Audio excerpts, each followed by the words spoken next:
¿De qué se trató el sermón de la semana pasada? El rapto secreto, ¿verdad? Fue la parte 1, pero no, nos detuvimos, dimos más énfasis en de qué básicamente se trató, cuál fue el enfoque del sermón de la semana pasada. A ver si todos vamos en la misma línea. ¿No se acuerdan? Si yo vuelvo a predicar la semana pasada, va a ser como si fuera un sermón nuevo, entonces. ¿No? Ok. La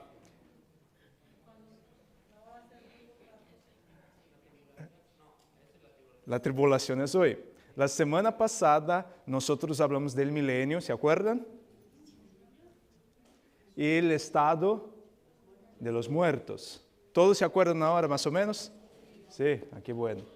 En veces yo me pregunto a mi esposa, ¿no? Que hay algún tema que yo prediqué ya tiene un año y yo le digo, ay, no sé si predicar este sermón, porque ya hace un año que prediqué y se van a acordar.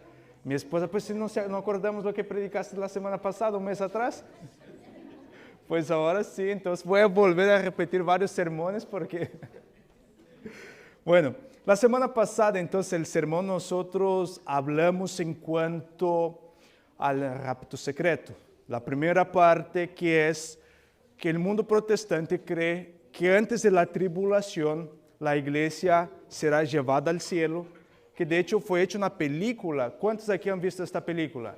Dejados para atrás. ¿Nadie aquí ha visto? Ya, algunos. Ok, pero también eso fue basado en un libro, tengo entendido, ¿verdad?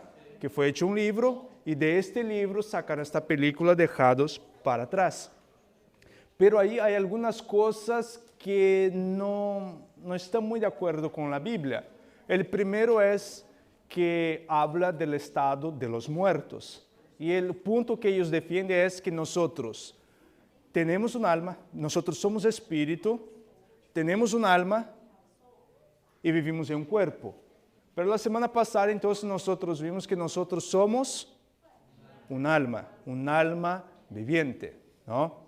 También nos dimos cuenta que los muertos nada saben, que los muertos están en la sepultura. Del polvo vinimos y al polvo volveremos. También hemos analizado algunos puntos en cuanto que dicen que van a haber algunas resurrecciones, que va a resucitar a los dos testigos, que es, según el mundo protestante, Moisés y Elías. Pero vimos claramente en la Biblia que Moisés ya fue resucitado por Cristo, Moisés está en el cielo y él apareció en el monte de la transfiguración. Y hemos visto que Elías fue llevado con vida al cielo. Otro punto que no hay mucha coherencia es que Moisés, cuando ele apareció físicamente, no fue una nube, no fue un espíritu, no fue un holograma, sino que Moisés apareció físicamente. También se habla que Enoque tiene que resucitar, pero Enoque fue llevado al cielo para no ver la muerte. Y también se habla que el milenio será acá en la tierra, pero nosotros hemos visto que cuando Cristo venga por segunda vez, Él llevará consigo a su pueblo y pasarán en el cielo allá con Cristo 1000 años. Y después de los 1000 años, entonces los impíos van a volver a resucitar por mucho tiempo, ¿verdad? Por corto tiempo, muy bien, por un lapso corto de tiempo, y entonces volverán a morir para nunca más volver a la vida. Pero yo les había dicho que hoy nosotros íbamos a hablar entonces ahora de lo que es la tribulación. ¿Qué pasará con la iglesia en el periodo de la tribulación? ¿Dónde estará la iglesia? La iglesia estará en el cielo, la iglesia estará en la tierra, la iglesia pasará por la tribulación, no pasará. Eso es lo que nosotros vamos a analizar en el día de hoy. Vamos a abrir nuestras Biblias en el libro de Daniel capítulo 2. Daniel capítulo 2, y aquí vamos a ver algunos puntos importantes en cuanto a eventos proféticos. Para poder entender el tiempo de la tribulación, el rapto secreto y todo lo demás, debemos entender los tiempos proféticos. Daniel capítulo 2, versículo 21 nos dice así: Los tiempos y las edades, quita reyes y pone reyes, da la sabiduría a los sabios y la ciencia a los entendidos. Bien, Daniel aquí nos está hablando, el contexto aquí es del sueño de Nabucodonosor. ¿Cuál era la preocupación de Nabucodonosor antes de soñar? ¿Cuáles eran los pensamientos que estaban pasando por la mente de Nabucodonosor? El futuro, ¿qué iba a pasar con Babilonia? Y entonces Dios le da el sueño a Nabucodonosor, una estatua muy rara con varios metales, oro, plata, bronce, hierro y al final hierro mezclado con barro. ¿Ok? Y entonces aquí ahora Daniel le explica a Nabucodonosor el poder que tiene nuestro Dios. Y aquí él destaca 3 puntos. El primer punto, que el único que puede hacer, que es Dios, es cambiar ¿qué? Los tiempos. El único que tiene potestad para modificar, para cambiar los tiempos, es Dios. El segundo poder, la segunda autoridad que tiene Dios es quitar y poner reyes. Entonces aquí los que andan preocupados, si los demócratas están ganando, si los republicanos están ganando las elecciones, ni te preocupes. Si la persona gana es porque ¿quién permitió? Dios. Él está en el control. Aquí Daniel 2 nos muestra que quien está en el control del universo es Dios. Y el tercer punto aquí es que Dios, Él da ¿qué? Sabiduría a los sabios, a los entendidos. Entonces, son 3 potestades, son 3 autoridades, 3 prerrogativas que solo toca únicamente, exclusivamente a Dios, que es cambiar los tiempos, quitar y poner a reyes y dar sabiduría a los sabios. Pero en el capítulo 3, nosotros encontramos aquí que Nabucodonosor, ¿qué le trata de hacer con la primera potestad de Dios? Él la quita. Nabucodonosor aquí él está tratando de mostrar que el único que controla el tiempo es él. Porque Nabucodonosor manda erigir o construir una estatua, una imagen. ¿Y cuál era el metal de esta imagen? Oro. Daniel en el capítulo 2 explica claramente a Nabucodonosor que el metal de oro representa ¿a quién? Babilonia. Pero que después de Babilonia iba a venir un segundo imperio con menos poder que Babilonia, Medos y los persas. Después vendría otro poder que era el bronce, que era representado por los griegos, que iba a tener menos poder y así sucesivamente. Pero Nabucodonosor en el capítulo 3, él está abiertamente en rebeldía a Dios, diciendo, mira, tú crees que tú tienes el poder para cambiar los tiempos y determinar los tiempos, pero yo te voy a mostrar aquí que quien tiene el control, quien está en el control de la situación aquí, soy yo. Y entonces mandó construir esta estatua. Este es un evento típico. Aquí nosotros podemos ver el tipo y el antitipo. ¿Y dónde está más clara y abiertamente sobre alguien que iba a tratar de cambiar los tiempos y la ley? Daniel capítulo 7, vamos a abrir nuestras Biblias en Daniel capítulo 7, versículo 25. Y aquí entonces Nabucodonosor en el capítulo 3, él es una representación de ¿quién? Del cuerno pequeño. Porque la Biblia dice que el único que puede cambiar los tiempos es Dios. Viene Nabucodonosor y dice, no, yo voy a determinar los tiempos acá y te voy a mostrar a Dios que Babilonia, mi imperio, va a perdurar por toda la eternidad. Pero ahora en Daniel capítulo 7, versículo 25, nosotros encontramos aquí un sistema, un poder que va a creer tener la misma autoridad que Dios. Daniel 7, 25 nos dice así. Y hablará palabras contra el Altísimo, y a los santos del Altísimo quebrantará, y pensará en cambiar los tiempos y la ley, y serán entregados en su mano hasta tiempo y tiempos y medio tiempo. Muchas gracias. Aquí ahora nosotros hay un detalle muy interesante. no quiere enfatizar acá en hablará palabras contra el Altísimo, perseguirá a los santos del Altísimo y tampoco en cambiar la ley. Lo que yo quiero dar énfasis aquí es intentar cambiar los tiempos. Y tú vas a preguntar, ¿pero qué tiene que ver esto con el rapto secreto? ¿Qué tiene que ver cambiar los tiempos aquí si tú vas a predicar sobre el rapto secreto? Son dos cosas que no van conectadas. ¿Será que no? Van conectadas y hoy nosotros vamos a ver cómo está perfectamente conectada la obra del anticristo acá con las interpretaciones proféticas. Hay que entender algo. Hay 3 escuelas clásicas de interpretación profética. Y yo voy a preguntar las 3 acá y tú vas a decir cuál escuela que tú perteneces, ¿ok? La primera escuela de interpretación profética es lo que en el mundo de la teología nosotros llamamos de los preteristas. ¿Qué vendrían siendo los preteristas? Son aquellos que aplican todas las profecías de Daniel y Apocalipsis para el pasado. Todas ellas se cumplieron en el pasado. Hay la segunda escuela clásica de interpretación profética que nosotros llamamos de futuristas. Ellos aplican todas las profecías de Daniel y de Apocalipsis para el futuro. ¿Ok? Y existe otra escuela de interpretación profética clásica que nosotros llamamos los historicistas.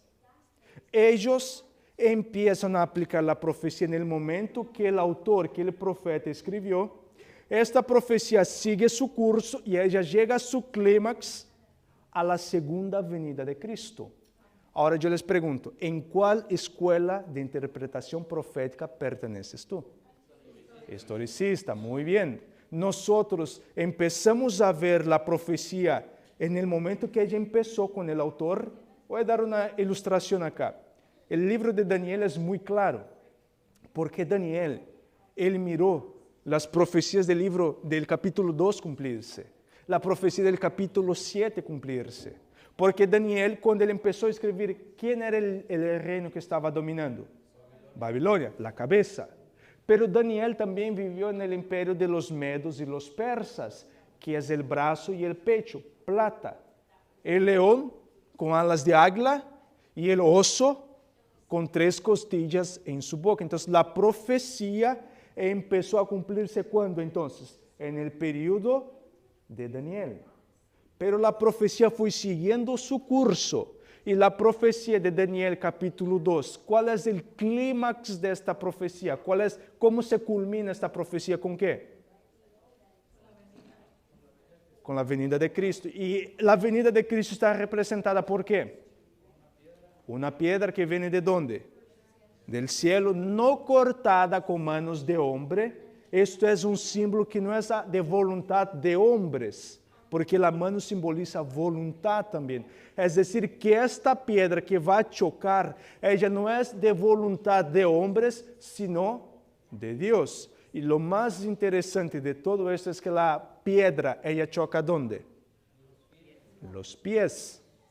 Es decir, entonces que la profecía ella empezó con la cabeza y ella va a llegar a su clímax a los dedos de la profecía, pero el clímax de ella va a llegar que la piedra va a chocar los pies, que representa Europa, el continente europeo.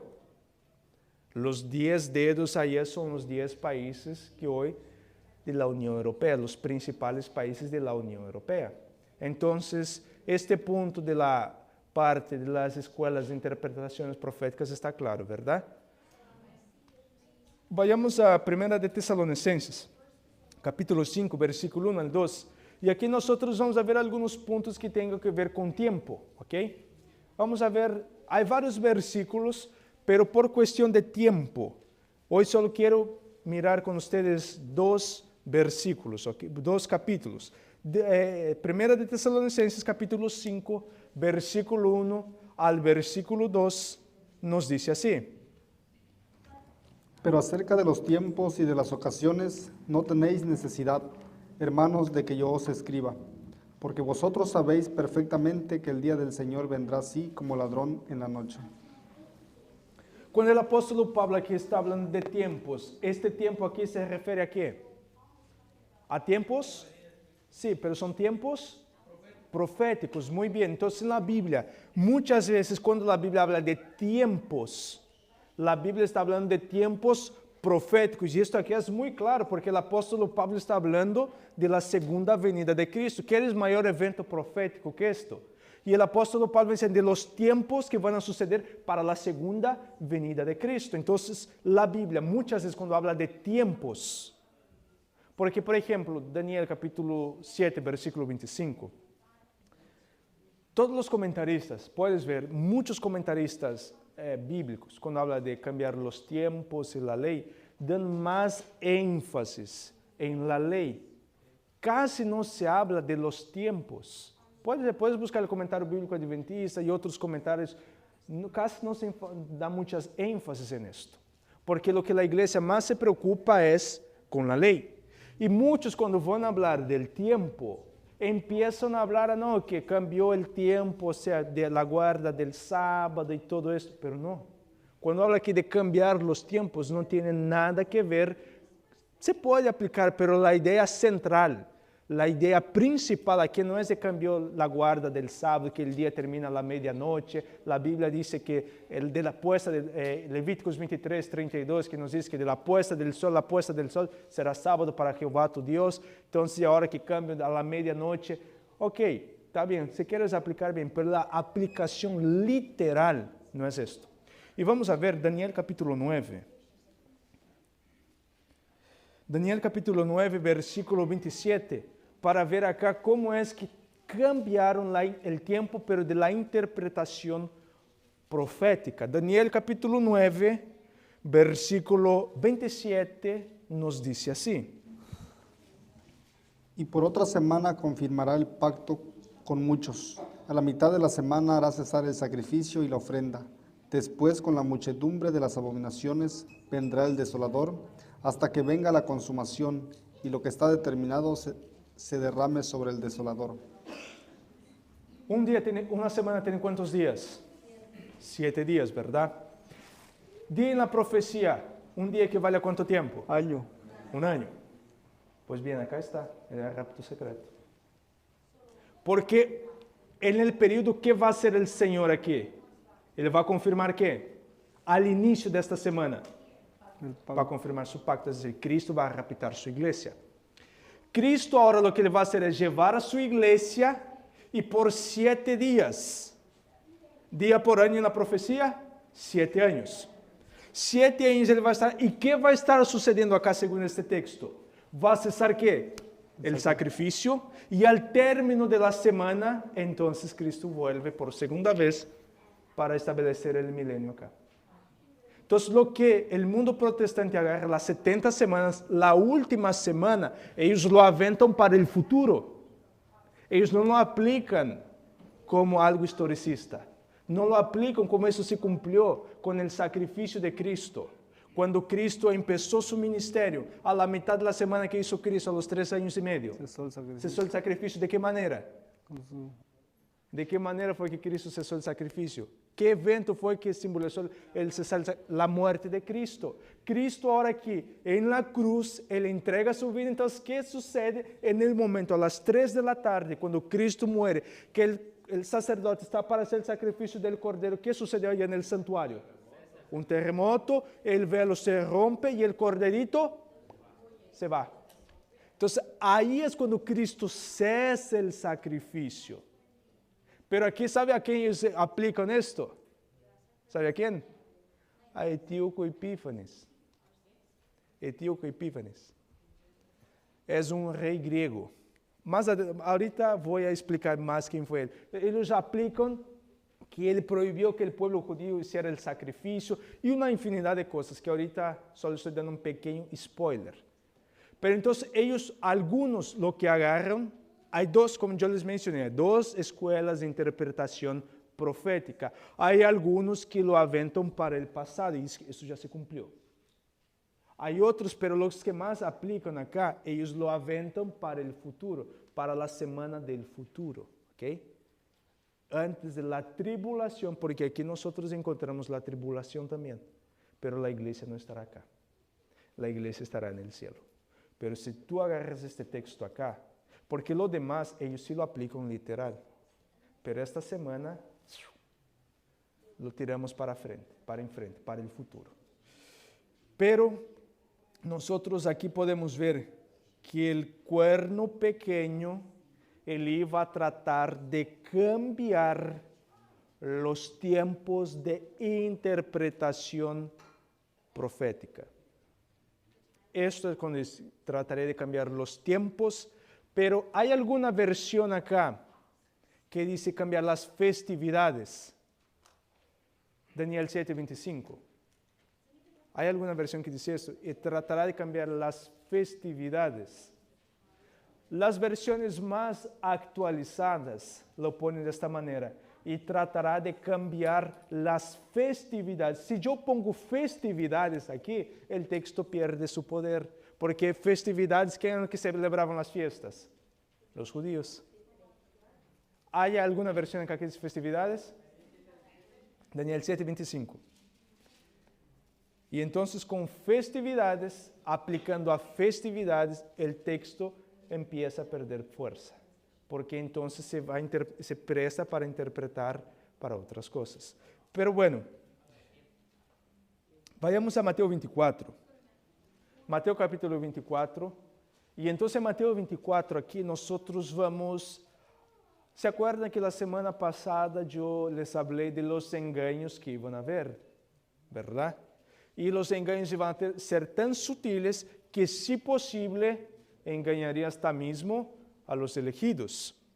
Pero los engaños, según lo que nosotros miramos la semana pasada y hoy vamos a ver con más lujos de detalle, los engaños que van a haber en los últimos días van relacionados con la segunda venida de Cristo. Estos van a ser los engaños que van a haber en los últimos días. Es engaños en cuanto a de qué manera será la segunda venida de Cristo. Mateo capítulo 24, versículo 40 al 41 nos dice así. Dos en el campo, el uno será tomado y el otro dejado. Dos mujeres estarán moliendo en un molino, la una será tomada y la otra será dejada. Bien, este texto acá es el texto principal utilizado por aquellos que defienden el rapto secreto, porque aquí el texto está claro. Estarán dos mujeres, una será ¿qué? Tomada y la otra dejada. Ahí está claro, dejado para atrás, se quedó. Vino el Señor y lo llevó. Uno estará en el molino allá, uno será llevado y el otro será dejado para atrás. ¿Qué texto más claro que esto? Otro texto, Apocalipsis capítulo 3, versículo 10. Apocalipsis 3:10 es otro texto muy utilizado para defender en cuanto al rapto secreto. Apocalipsis capítulo 3, versículo 10 nos dice así. Por cuanto has guardado la palabra de mi paciencia, yo también te guardaré de la hora de la prueba que ha de venir sobre el mundo entero, para probar a los que moran sobre la tierra. Miren acá, ¿qué es lo que el Señor Jesucristo va a hacer con su pueblo, con su iglesia? Los va a guardar, ¿ya ves? El Señor los va a guardar, ¿de qué? ¿De qué es el que el Señor los va a guardar? La tribulación, de la prueba. Existe una diferencia entre guardar y quitar. Si el texto hubiera, y yo lo quitaré de la hora de la prueba, es una cosa. Ahora yo te voy a guardar. Pregunto, Dios quitó a Noé del diluvio. Dios lo guardó, pero Dios no lo quitó de este planeta. Dios quitó a Moisés, a Enoch, a Lot, cuando de la plaga que iba a caer en Sodoma. Los ángeles los conducieron afuera de la ciudad, pero ellos pudieron mirar, no miraron, pero pudieron escuchar. Dios quitó a Israel de Egipto cuando empezaron a caer las plagas. No, Dios los guardó, Dios los protegió. Es decir, entonces, cuando es que Dios va a proteger de la hora de la prueba, es que Dios estará con su pueblo, Dios será la protección, Dios será el escudo de su pueblo. Pero eso no quiere decir que Dios los va a agarrar y vámonos para allá porque aquí la cosa se va a poner fea. No. Dame un ejemplo en la Biblia. Yo desafío a cualquier persona, dame un ejemplo en la Biblia de algún personaje bíblico que Dios lo quitó de la tribulación, de la prueba. Yo hasta puedo dar un texto, decir que Cristo pidió al Padre para que no los saque de la tierra, sino que los guarde. Pero bueno, vayamos a 2 de Tesalonicenses capítulo 2, versículo 3 al 4. 2 de Tesalonicenses capítulo 2, versículo 3 al 4. Y todas estas cosas aquí, todo lo que nosotros vamos a leer ahora, todos los versículos, son eventos que van a suceder antes de la segunda venida de Cristo. No será después, no, antes de la segunda venida de Cristo, los eventos que van a suceder. 2 de Tesalonicenses 2, versículo 3 al 4 nos dice así. Nadie os engañe en ninguna manera, porque no vendrá sin que antes venga la apostasía y se manifieste el hombre de pecado, el hijo de perdición, el cual se opone y se levanta contra todo lo que se llama Dios o es objeto de culto, tanto que se sienta en el templo de Dios como Dios, haciéndose pasar por Dios. Ok. Miren qué claro está este texto aquí. Cristo no va a venir antes de que suceda qué. ¿Quién se levante acá? ¿Cómo nosotros podemos llamar el hombre de pecado? El anticristo. Que nadie os engañe, mira todavía, que nadie os engañe, porque Él no vendrá antes que se levante el inicuo, el hombre de pecado, el anticristo. Sin embargo, el mundo protestante dice que cuando el anticristo esté por levantarse, ¿qué pasará con la iglesia? Raptada. Pero aquí viene diciendo que nadie os engañe. Antes que venga Cristo, ¿quién tiene que manifestarse? El hombre de pecado, el anticristo. Vamos a ver otro texto acá. Ok, si la iglesia será raptada, ¿cómo es?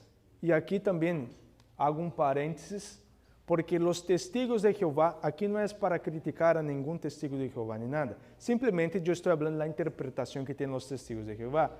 Los testigos de Jehová dicen ¿qué pasó con Cristo? Que Cristo ya vino. Pero ¿de qué manera vino Cristo?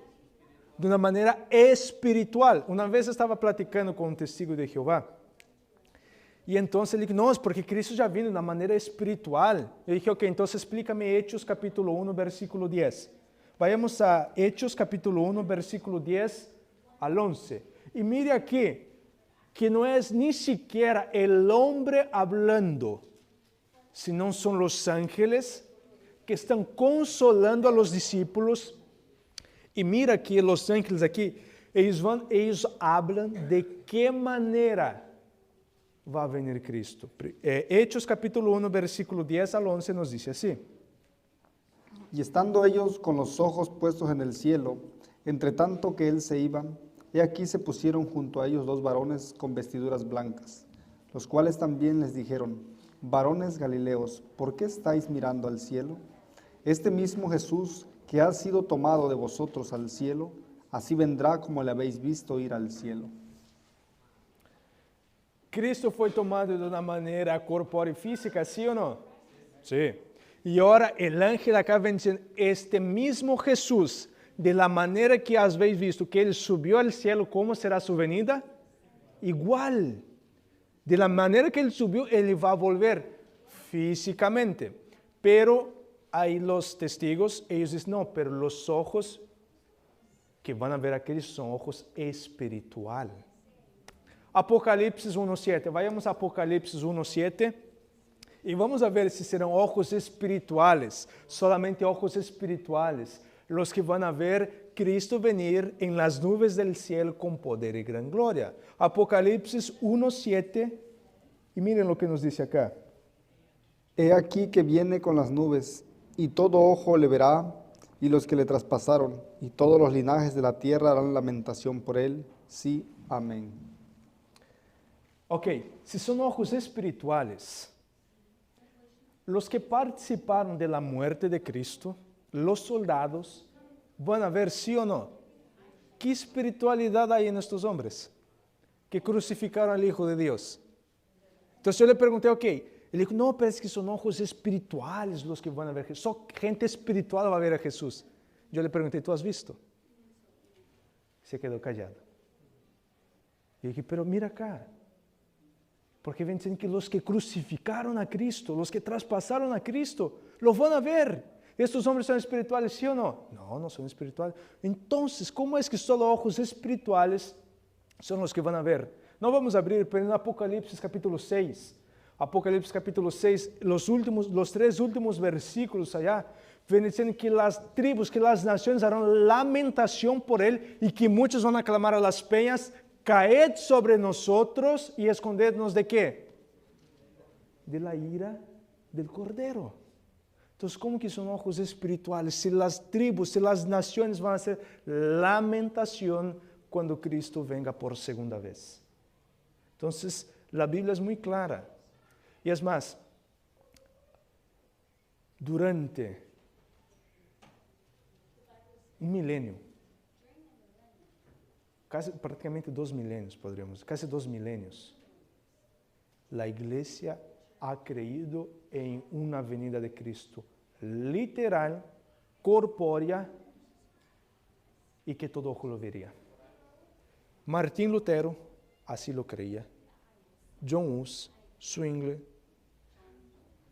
Wesley, todos estos pioneros, todos los reformadores, ellos creían que la segunda venida de Cristo sería literal, corpórea y que todo mundo, todo ojo le vería.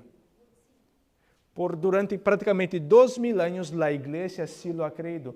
Ninguno de los apóstoles, ninguno de la iglesia pionera, la iglesia primitiva, creía en una venida de Cristo invisible, de una manera espiritual, como algunos predican, o sea que no todos lo van a ver. Esto vino después. Ahorita nosotros vamos a ver quién empezó con esto. Pero vamos a continuar acá, Mateo 20, ahora sí vayamos a Mateo 24, volvamos a Mateo 24. Y entonces vamos a ver aquí algunos eventos que van a suceder antes de la segunda. Vamos a seguir viendo más, es más, vamos a seguir viendo algunos eventos que van a suceder antes de la segunda venida de Cristo. Mateo capítulo 24, versículo 21 al 22 nos dice así. Entonces gran tribulación, cual no la ha habido desde el principio del mundo hasta ahora, ni la habrá.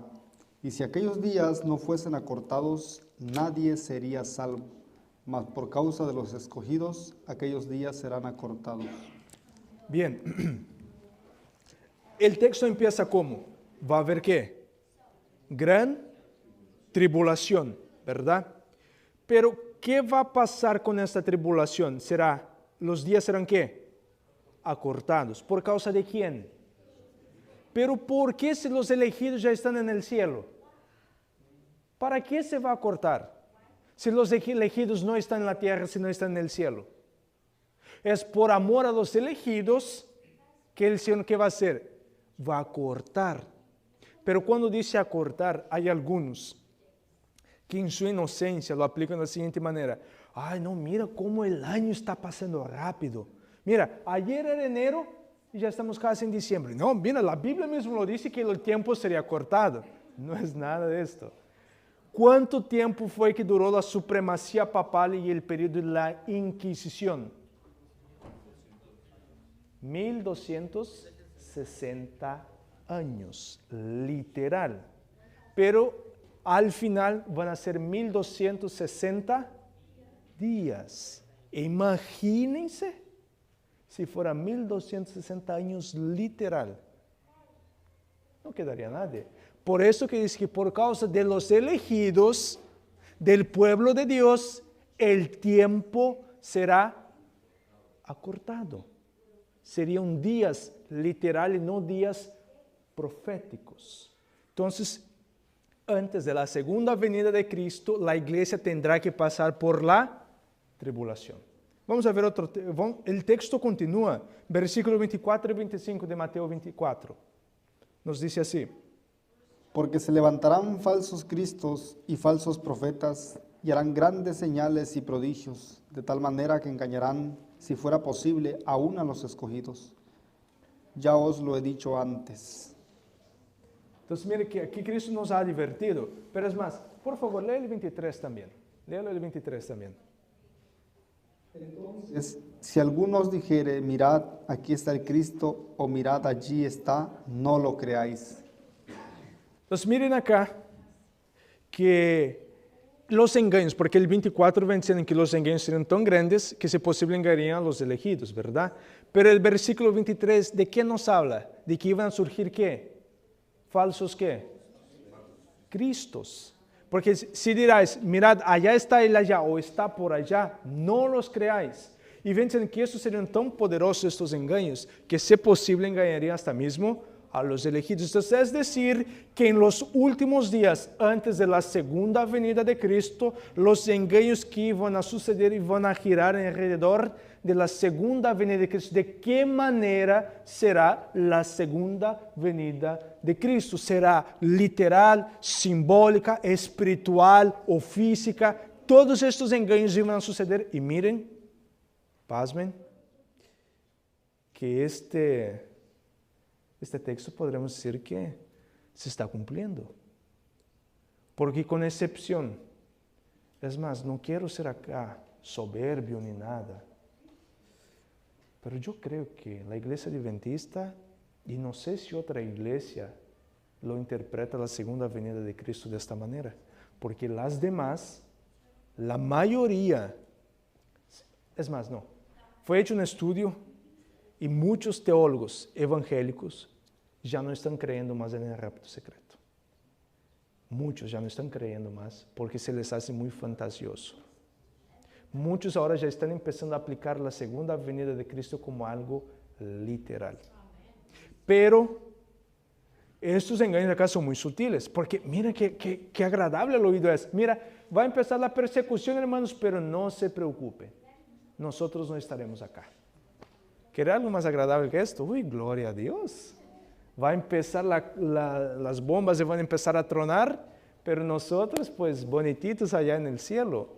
Es un mensaje que agrada, es un mensaje fácil de creer.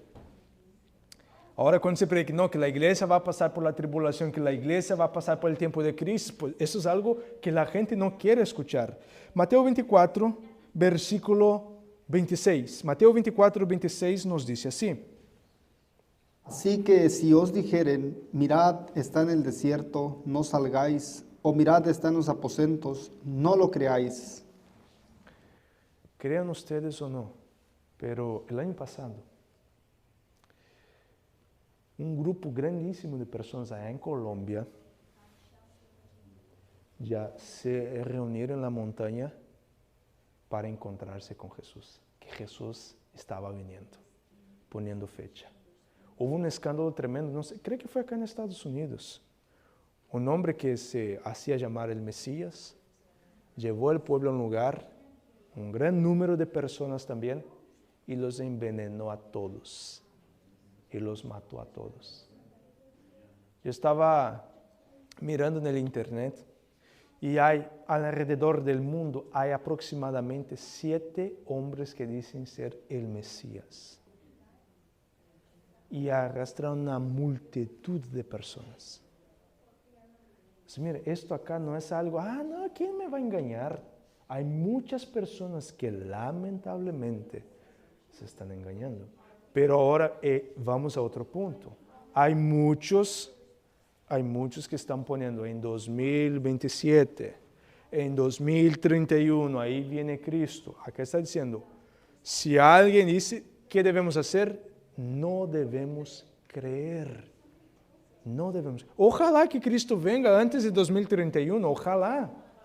Pero no hay que andar poniendo que va a venir 2027. Pues es en 2027 quedan 4 años. 4 años es lo que queda. Entonces, o sea, mire que está cerca. Y si llega a 2027 y no viene, ¿qué pasa? Ahí de nuevo los adventistas y esto siempre poniendo fecha. Ahí 1844 de nuevo, 2.0. Entonces, no hay que andar ni fijando fechas, ni diciendo, ahí está el Cristo. No. Prepárense. Y en el momento que Cristo venga, las señales nos van a divertir, pero Cristo no vendrá antes de que empiece la tribulación. Mateo 24, 27 nos dice así. Porque como el relámpago que sale del oriente y se muestra hasta el occidente, así será también la venida del Hijo del Hombre. Mira que Cristo acá le compara su segunda venida con ¿qué? El relámpago. Y que sale de un extremo al otro. Y esto todos pueden ver. El que esté al norte, al sur, al este, al oeste, lo pueden ver el relámpago. Es la mejor ilustración que nosotros podemos dar. Y así será la venida de Cristo. Así como el relámpago que todos pueden mirar, que todos pueden escuchar, será la segunda venida de Cristo. Mateo 24, versículo 29 al 31. Mire lo que nos dice acá.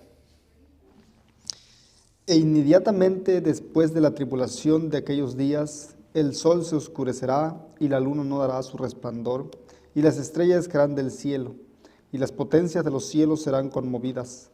Entonces aparecerá la señal del Hijo del Hombre en el cielo, y entonces lamentarán todas las tribus de la tierra, y verán al Hijo del Hombre viniendo sobre las nubes del cielo con poder y gran gloria.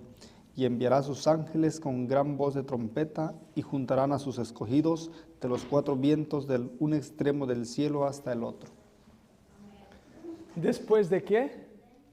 De la tribulación.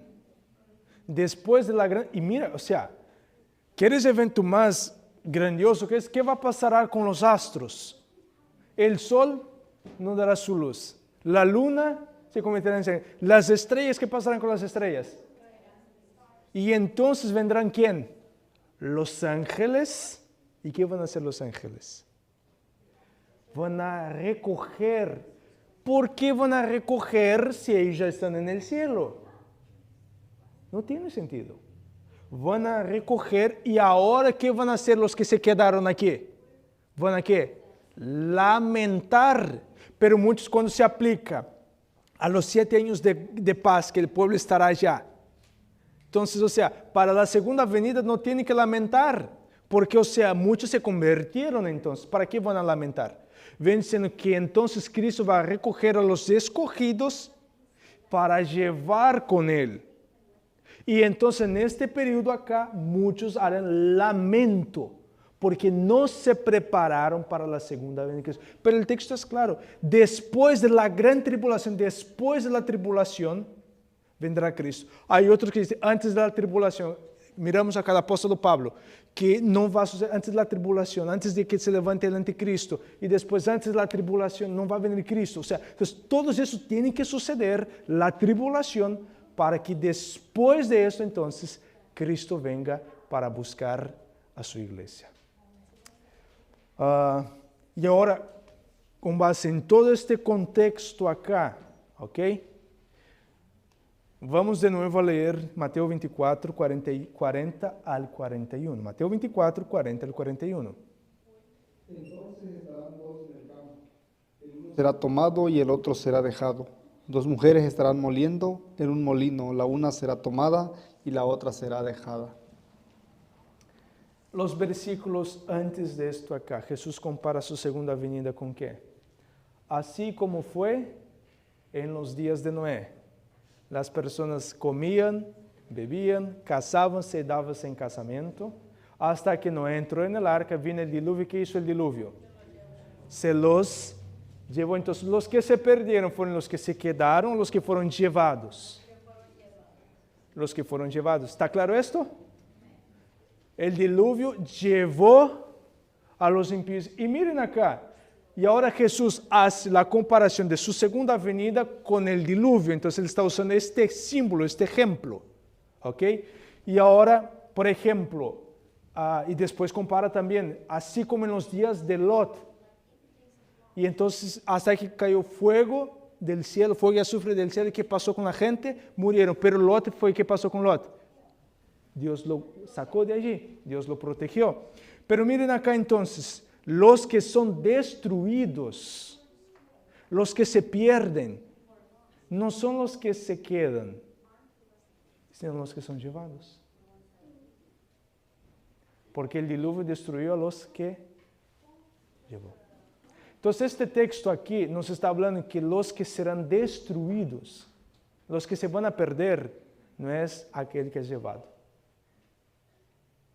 Perdón, no es aquel que se queda, sino aquel que es llevado. ¿Quedó claro este punto? ¿O hay dudas?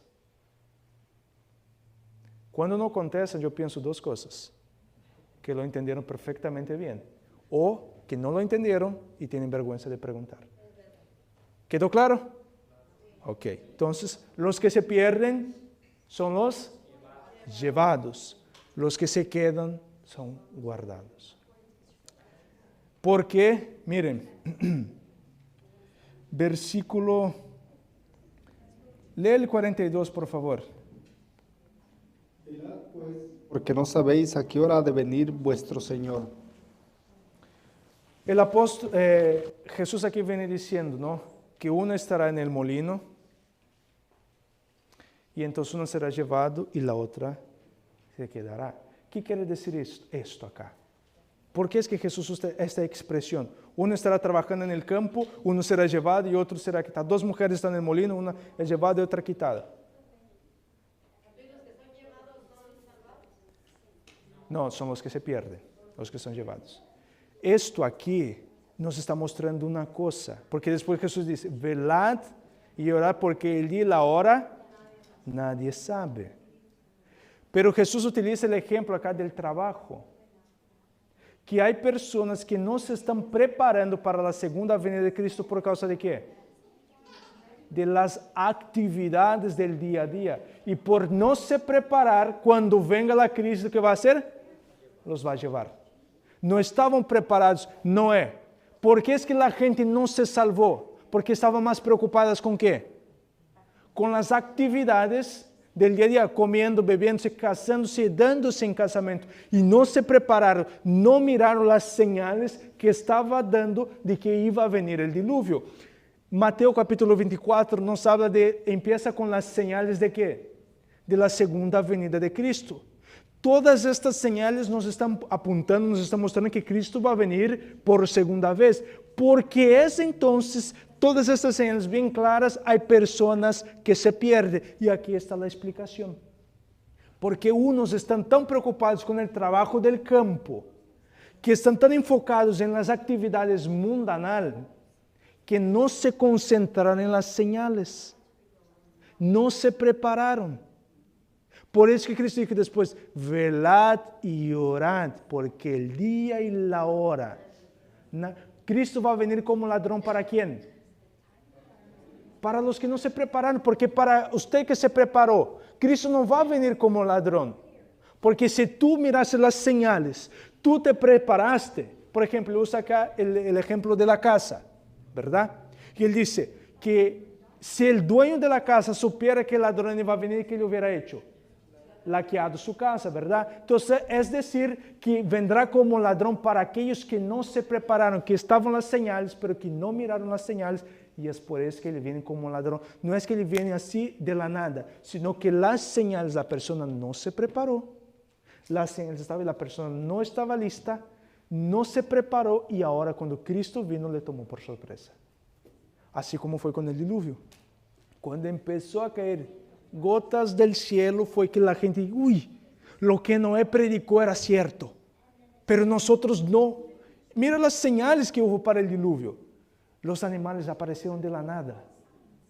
Imagínense, tú estás allá frente al arca burlándose y de repente mira todos los animales viniendo y entran en el arca. Y después entra Noé y su familia en el arca. Y de repente una luz baja del cielo y laquea la puerta. Y el pueblo seguía burlándose porque el pueblo estaba más preocupado con las actividades del día a día. Ahora la pregunta es, ¿por qué razón es que el mundo cristiano abraza este mensaje como una verdad absoluta? Ahora yo quiero volver, no vamos a abrir, pero Daniel 7:25, no necesitan abrir, pero Daniel 7:25 nos habla que él trataría de cambiar los tiempos y la ley. Hay un personaje en la historia, pero antes de este personaje hay el concilio más largo de la Iglesia Católica, el Concilio de Trento.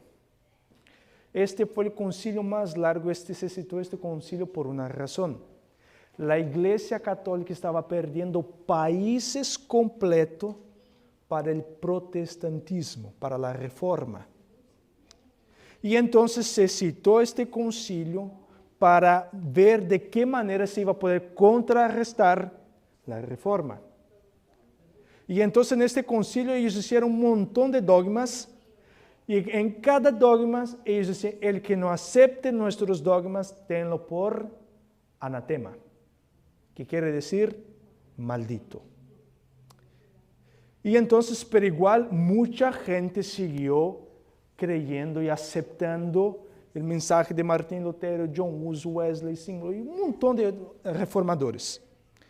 Entonces se levantó otro personaje que se llama Ignacio de Loyola, que él fundó una secta que se llama la secta de los Jesús, que viene más conocido como los jesuitas. Ignacio de Loyola, si no me falla la memoria, espero, por no decir algo equivocado, no voy a decir el nombre de la basílica o de la capilla, pero en el Vaticano existe una estatua grandísima de Ignacio de Loyola con los dogmas de la iglesia y con sus pies encima de un protestante, aplastando a la reforma. Y entonces, en el periodo de eso, Ignacio de Loyola, cuando ellos fundaron esta secta de los jesuitas, hay dos jesuitas, Ignacio de Loyola, por cierto, él era español. Y junto de los jesuitas se levantaron dos sacerdotes españoles, jesuitas. El primero de ellos se llama Luis Alcácer. Luis Alcácer, entonces, él empezó a escribir comentarios en cuanto a Daniel y Apocalipsis. Y Alcácer, entonces, él empezó a aplicar la profecía de tiempos y la mitad de un tiempo para Antíoco Epífanes, porque él fue rey por 3 años. Y él entonces obligó a los judíos de dejar de celebrar las fiestas, y en el santuario, en el altar de sacrificio, Antíoco Epífanes, él sacrificó un puerco. Entonces, ya ves, él cesó el sacrificio, blasfemó contra Dios y persiguió a los santos. Esto se aplica a Antíoco Epífanes, un rey griego. Pero la profecía dice tiempos y la mitad de un tiempo, y eso serían 3 años. Pero él fue por 3 años y medio, pero él fue solamente por 3 años. Entonces muchos no estaban aceptando esto, porque todavía había muchas profecías que señalaban al cuerno pequeño, que señalaba al papado, al sistema papal, no al papa, sino al sistema papal. Pero entonces dijeron, mira, hay muchas profecías que todavía se aplican a nosotros. Por 1260 años que la iglesia persiguió. O sea, hay muchas cosas que se aplican a nosotros y debemos aquí ver formas de que esto no se aplique a nosotros. Y entonces se levanta otro sacerdote jesuita, que su nombre es Francisco Rivera. Pero Francisco Rivera, él era futurista. Todas las profecías de Daniel y Apocalipsis, Francisco Rivera aplicaba para el futuro. Y entonces la profecía del anticristo, del cuerno pequeño, será un ser muy malvado, que se va a levantar y que va a perseguir a la iglesia, incluyendo a nosotros, los católicos. Entonces todas las profecías él empezó a poner al futuro, porque poniendo para el pasado muchas profecías no cerraba, porque las profecías eran claras señalando al cuerno pequeño. Y entonces ahora hay una Biblia de estudio que se llama, se me fue el nombre de esta Biblia de estudio, con comentarios de, se me fue el nombre, tenía el nombre acá. No, esta Biblia de estudio. Y esta Biblia de estudio es la primera que agarra comentarios de Rivera y aplica la tribulación y que la iglesia será raptada. Y entonces muchos ahora teólogos protestantes empezaron a estudiar esta Biblia y empezaron a estudiar sobre la tribulación y empezaron a aplicar como que el anticristo todavía no se ha manifestado, que el anticristo está para un lejano futuro y que el anticristo va a perseguir a todos, pero que la iglesia será quitada y los únicos que se van a quedar acá los 7 años para sufrir será la nación judía. La nación judía se quedará y entonces para pagar sus pecados, y después de los 7 años viene Cristo por segunda vez, ahora con todos aquellos que ya estaban en el cielo con él, van a resucitar a los muertos, y el pueblo judío, aquellos que se arrepintieron, van a entrar en la ciudad de Dios. Entonces estos dos hombres, estos dos sacerdotes jesuitas, buscaron esta forma para poder interpretar de esa manera. Y ahí viene Francisco Rivera, agarra Daniel 9:27 y la manda para el futuro, de la semana. La pone como una semana de 7 años. Y esta semana, porque esta semana ella no se podría aplicar a Etíoco Epífanes, porque él solo reinó por 3 años, y para ser la mitad de 7 tiene que ser 3 años y medio, entonces no cuadraba. No se puede, trataron, pero no se podía aplicar a Etíoco Epífanes. Entonces, no, vamos a poner un futuro, porque el anticristo va a venir, va a ir en el Medio Oriente, allá en Jerusalén, va a firmar el pacto de paz. Cuando firme el pacto de paz, empieza la tribulación, pero nosotros nos fuimos al cielo. Entonces, por eso que el texto tratará de cambiar los tiempos, pero cuando las versiones más modernas tratará de cambiar las festividades, entonces ahí el texto pierde fuerza, porque las festividades se va a aplicar a Etíoco Epífanes, que prohibió al pueblo de celebrar las fiestas y todo lo demás. Entonces, por esto es que lamentablemente con el pasar del tiempo, las Biblias van van siendo actualizadas, y los textos que les pega a ellos, vamos a cambiar la palabra. Cambiamos la palabra y es más fácil para poder explicar. Ahora vayamos a Apocalipsis capítulo 7, versículo 13 al versículo 15. Esto acá de los tiempos, ¿quedó claro ahora con esta explicación de los dos sacerdotes acá? Amén. Muy bien, Apocalipsis capítulo 7, versículo 13 al 15.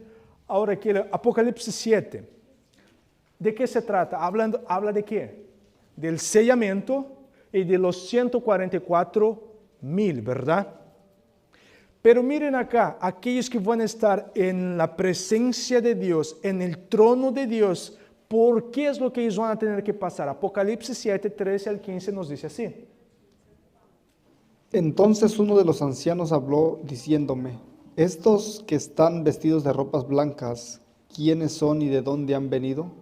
Yo le dije, Señor, tú lo sabes. Y él me dijo, estos son los que han salido de la gran tribulación y han lavado sus ropas y las han emblanquecido en la sangre del Cordero. Por esto están delante del trono de Dios y le sirven día y noche en su templo, y el que está sentado sobre el trono extenderá su tabernáculo sobre ellos. Miren acá entonces que el 144,000, aquellos que van a servir a Dios en su santo templo, ellos van a tener que pasar ¿por qué? Por la tribulación. Entonces, mire qué peligroso es esto acá, mis queridos hermanos, porque si según yo acepto el mensaje del rapto secreto y digo que estaremos con Cristo en el cielo, que vamos a estar en la presencia de Él, que vamos a reinar con Él los 7 años y después que vamos a volver porque ya terminó la tribulación, esto es un mensaje antibíblico, porque la Biblia dice que aquellos que van a reinar con Cristo, que estarán con Cristo, son aquellos que pasaron por la tribulación. ¿Y qué pasó con sus vestimentas? ¿Fueron qué? Emblanquecidas. ¿Por la sangre de quién? De Cristo Jesús. Entonces, mis queridos hermanos, es muy importante entender claramente los tiempos proféticos. Y si tú y yo entendemos los tiempos proféticos, vamos a estar listos. Vamos a estar listos para cuando empiece el tiempo de crisis. El mismo Señor Jesucristo no necesitan abrir, pero en San Juan capítulo 17, versículo 15, ahí el mismo orando al Padre, dice, que no los saque, te ruego, que no los saque del mundo, sino que los proteja, los guarde del mal. El Señor no oró a su Padre para que saque a su iglesia, sino que nos dé el poder, que nos dé la fortaleza. Pero para esto, tú y yo debemos entender, pero aparte de esto, debemos estar consagrados al Señor. Si tú y yo no nos consagramos, si tú y yo no nos preparamos, tenlo por seguro que los engaños de los últimos días relacionados con la segunda venida de Cristo te podrán engañar. Y hay una frase que me gusta mucho que dice así: muchos son llamados, pero pocos son los escogidos. Todos los que estamos aquí, todos, sin excepción, fuimos llamados por Cristo. La pregunta ahora es, ¿cuántos de nosotros somos los elegidos? Pero eso depende de ti. Eso depende únicamente de ti y de mí. Para ser elegido yo tengo que prepararme, tengo que consagrarme, tengo que confesar mis faltas, mis pecados al Señor. Una vez haciendo eso estoy emblanqueciendo mis vestiduras, no con mi justicia, no con mis méritos, sino a través de la sangre del Cordero. Y entonces, pasando la tribulación, los 144,000, aquellos que tienen el sello del Dios vivo, que el sello es un símbolo de protección. El sello de Dios es algo que nos va a proteger. ¿Quieres saber si vas a estar sellado en los últimos días? Cuando empiecen a caer las plagas y tú no serás afectado, las plagas no llegan a ti, eso es una prueba clara de que tú estás sellado por el Señor. Porque el sello es un símbolo de protección. Y entonces ahora que una vez que tú y yo pasamos por la tribulación, la Biblia nos dice que estos, los 144,000, serán los únicos que tendrán el derecho, el privilegio de poder estar en el santo templo de Dios y reinarán con Cristo por la eternidad. Ese es un privilegio que tocará solamente a los 144,000, porque ese es un grupo de élite. Es un grupo que pasó por las peores pruebas de este mundo. Es un grupo que pasó por las mismas pruebas de Cristo y fue triunfante. Y Dios le va a conceder un privilegio a este grupo que ni mismo el Señor Jesucristo ha tenido, porque este grupo no conocerá la muerte. Es un grupo que no va a experimentar la muerte. Y es por eso que el Señor te está llamando a ti. Todos nosotros aquí somos llamados, pero para ser elegidos, toca solamente a ti. Que el Señor nos ayude en este día, en esta mañana, a que vengamos a prepararnos. Y que cuando venga el tiempo de crisis, cuando venga la tribulación, la iglesia pueda estar firme en pie y hacer frente a cualquier crisis que vendrá. Que el Señor te bendiga y te guarde. Este es mi deseo y mi oración. Y en esta hora los quiero invitar a finalizar con una palabra de oración.